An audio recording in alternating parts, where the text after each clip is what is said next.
سارت الأفكار في حكمة من قد هدانا سبلنا عز وجل. كتب الموت على الخلق فكم فل من جيش وأفنى من دول. أين نمرود وكنعان ومن ملك الأرض وولى وعزل. السلام عليكم ورحمة الله وبركاته. نيجي أبرنا يبكو نك دلني سطور أكسسانت. تينينغ سي ñaarel cours moy ad-darsu thani moy deuxième leçon. Toujours ni ngi nek ci chapitre khujratu dirasati moy salle d'étude wala salle de classe moy jumtu ay nga xamantene soxla nañ ko ci ay accessoires wala sax yi nga mbir yi nga xamantene mo composé li nga xamantene moy salle d'étude moy salle bi ñuy jànge. Donc ni ngeen gis ni boîte la boîte craie la. Donc buñ ne boîte bi kase moom lañuy tuddee sunduqun mooy boîte. bu dee craie mooy lan tabashirun tabashirun mooy craie. Sunduqun une boîte mooy benn boîte wa tabashirun ak ay craie. Fenêtre moom lañuy tuddee bunt moom lañuy tuddee baabun. Fenêtre nafizatun bunt ak fenêtre baabun wa nafizatun. tey fii ni am haqibatun haqibatun mooy sac haqibatun sac. kursiyun mooy chaise haqibatun mooy sac bi. fawqa mi ngi nekk ci kaw fawqa mooy au-dessus de. kursiyun mi ngi ci kaw chaise bi. Donc haqibatun mooy chaise fawqa mooy ci kaw donc kursiyin moom mooy chaise.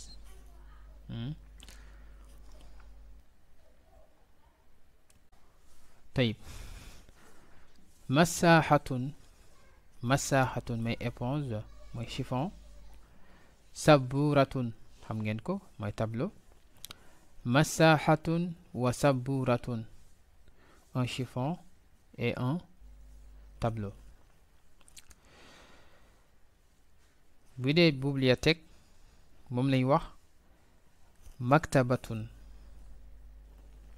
maktabatun mooy bibliothèque bañ ko jaawale maktabun bureau. maktabatun bibliothèque.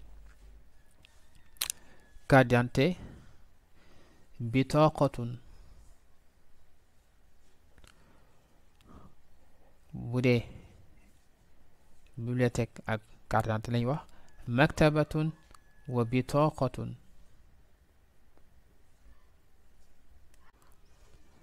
kharitatun mooy carte c'est-à-dire carte géographique. bitaqatun mooy carte d'identité. hamilun mooy porteur. kharitatun wa hamilun une carte géographique et un porteur bien support un support un porteur ou bien support. tey bi ñëwee ci exercice yi mooy exercice d'entraînement yi at-tadribat. premier exercice bi donc tabashir xam ngeen li muy signifié. baabun jàng nañ ko. kursiyun massaha maktabatun hamil kharitatun sunduq nafiza haqiba bitaqa fawqa. donc ngeen jéem a retenir vocabulaire yi. tayib atadribu thani mooy deuxième exercice bi. donc lii jot ngeen ko jàng maktabun maktabatun kitabun. donc maktabatun moo nekk nii da ngeen di remplir mooy yi nga xamante ne ñoo manqué fii comme écriture la.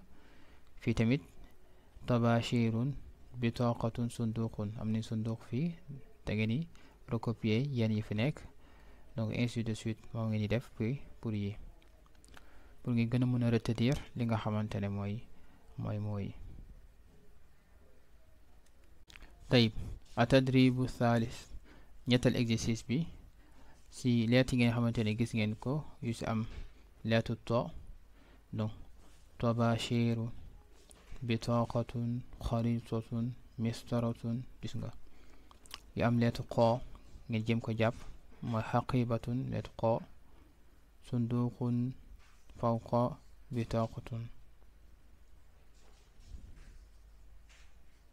yu am aussi lettre ba babun tabashirun haqiba maktaba bitaqatun donc soit ngeen xool ngeen repère aussi lettres yi nga xamante ne am na liñ ko bokkale ngeen repéré ko noonu ngeen lissé noo yi donc yéenay xool daal def benn combinaison loolu genre méthode la bu nga xamante ne mën na la facilité yi nga xamante ne mooy nga jàpp facilement mooy comme lettre xa xaamilun xaqibatun masaahatun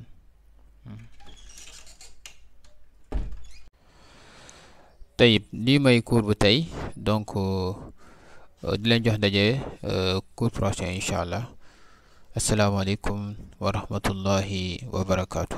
دارت الأفكار في حكمة من قد هدانا سبلنا عز وجل كتب الموت على الخلق فكم فل من جيش وأفنى من دول أين نمرود وكنعان ومن ملك الأرض وولى وعزل أين عاد أين فرعون ومن رفع الأهرم من يسمع يخل أين من سادوا وشادوا وبنوا هلك الكل ولم تغن القلى